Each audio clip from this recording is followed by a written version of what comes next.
여러분 안녕하세요. 음악넷입니다. 음악을 들을 때 도레미파솔라시, 이 익숙한 개 이름 한 번쯤 속으로 따라 불러보신 적 있지 않으신가요? 그런데 말이에요. 왜 하필 7개일까요?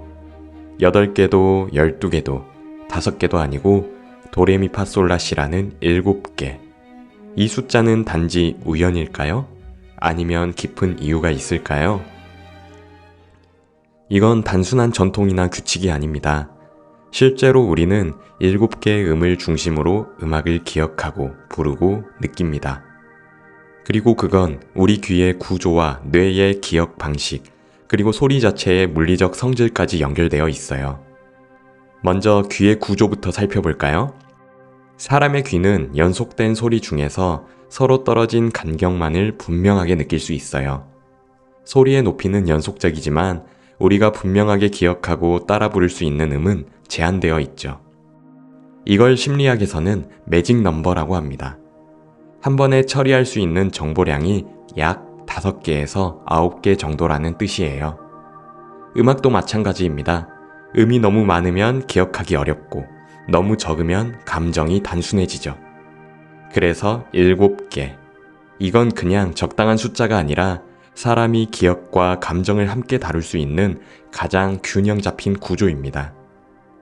그런데 귀의 한계만으로는 설명되진 않아요. 이제 소리 자체로 가볼까요? 한 음이 울릴 때 그 안에는 단 하나의 음이 아니라 함께 울리는 소리들, 즉 배음들이 들어 있습니다. 이 배음들 중에서 가장 안정된 간격을 가진 소리들만 골라보면 바로 7개 정도의 음정이 남게 됩니다. 즉, 소리의 질서를 따라가다 보면 사람 귀가 공감할 수 있는 7개의 중심 음정이 자연스럽게 추려지는 거예요. 이건 단순히 누가 만든 체계가 아니라 물리적으로 존재하는 소리의 틀이기도 합니다. 여기까지 정리해 볼까요? 귀는 한 번에 7개 안팎의 정보를 기억할 수 있다. 소리는 그 안에 배음이라는 보이지 않는 구조를 포함한다. 그 배음 중에서도 가장 안정적인 7개의 간격이 음악의 바탕이 된다. 그 결과 우리의 음악 체계는 자연스럽게 7개의 소리를 중심으로 발전해 왔던 겁니다. 하지만 여전히 궁금합니다. 다른 나라는 어떨까요? 모든 음악이 7개를 기준으로 했을까요? 7개의 음은 우리의 귀와 기억, 그리고 소리의 물리적 구조에 가장 잘 맞는 선택이었어요.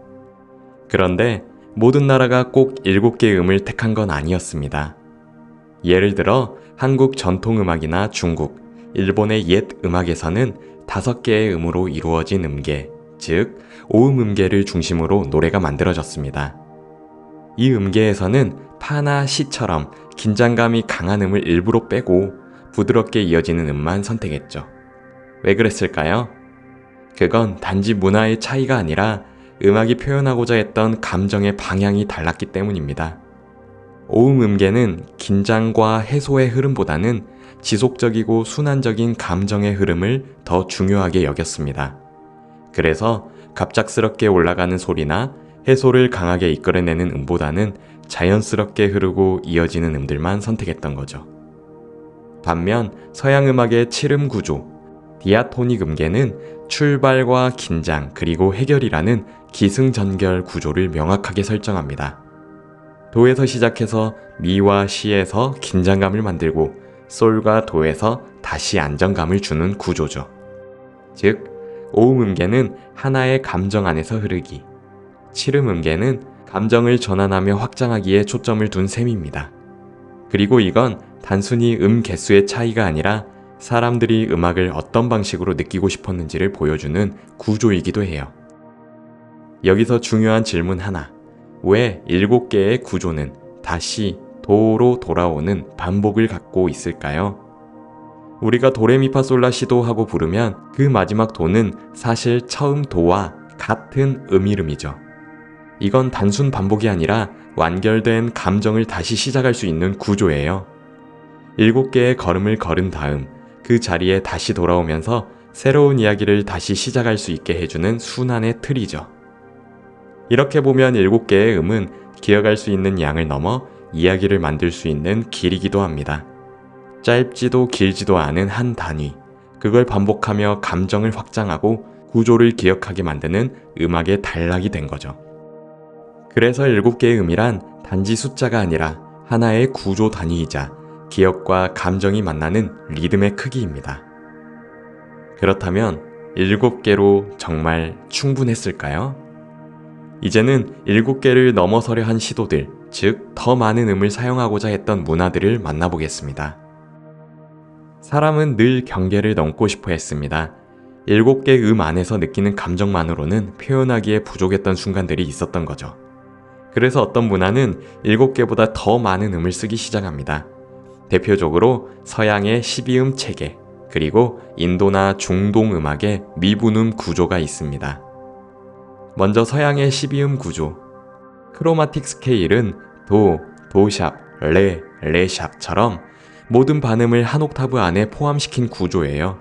이 구조는 감정의 디테일을 훨씬 더 섬세하게 다룰 수 있게 해주었죠. 하지만 동시에 기억하기가 더 어렵고 불협화가 생기기 쉬운 구조이기도 했습니다. 그래서 12음 전체를 한꺼번에 쓰는 음악은 훈련된 귀와 집중된 감정선이 필요했어요. 반면 인도 음악은 더 나아가 24개, 36개 이상의 미분음을 다룹니다. 반음보다 더 작은 간격들, 즉 중간의 중간 소리까지 세분화하는 방식이죠. 그렇다면 이런 질문을 해볼 수 있어요. 더 많은 음을 쓰면 감정도 더 섬세해질까요? 정답은 절반은 그렇고 절반은 그렇지 않다입니다. 음의 수가 늘어나면 감정 표현의 폭도 넓어지긴 합니다. 하지만 동시에 그걸 기억하고 예측할 수 있는 범위는 점점 좁아지죠. 이건 마치 색깔을 너무 많이 섞은 그림처럼 감정은 있지만 방향을 잃는 경우도 생깁니다. 음악은 결국 들을 수 있어야 하고 기억 속에서 다시 살아나야 하니까요. 그래서 음악은 늘 더 표현하고 싶다는 욕망과 기억 속에서 이어져야 한다는 조건 사이를 오갔습니다. 7개의 음은 그 균형이 가장 잘 맞는 선이었던 거고요. 음악이 복잡해질수록 새로운 감정이 물론 열리기도 합니다. 12음 기법, 현대음악, 전자음악에선 그 한계를 일부러 깨뜨리기도 하죠. 하지만 결국 귀로 들을 수 있는 소리는 머릿속에서 흐름이 되어야 음악이 됩니다. 그리고 그 흐름을 만들 수 있는 단위로서 7개의 음은 여전히 기억과 감정의 최적의 거리로 남아 있습니다. 그렇게 도레미파솔라시라는 7개의 소리는 단순히 나열된 소리가 아니라 기억의 계단처럼 작동합니다. 각 음이 다음 음으로 넘어가는 문이 되고 마지막 시를 지나면 다시 도로 돌아오는 하나의 고리가 완성되죠. 여기까지 보면 7개의 음은 단지 소리의 개수가 아니라 사람의 기억과 감정을 위한 구조 설계였다는 걸 알 수 있어요. 왜 7개일까? 라는 질문은 결국 우리가 무엇을 기억하고 싶은가로 바뀝니다. 그렇게 묻다 보면 소리는 더 이상 정보가 아니라 살아있는 감정의 순서가 됩니다.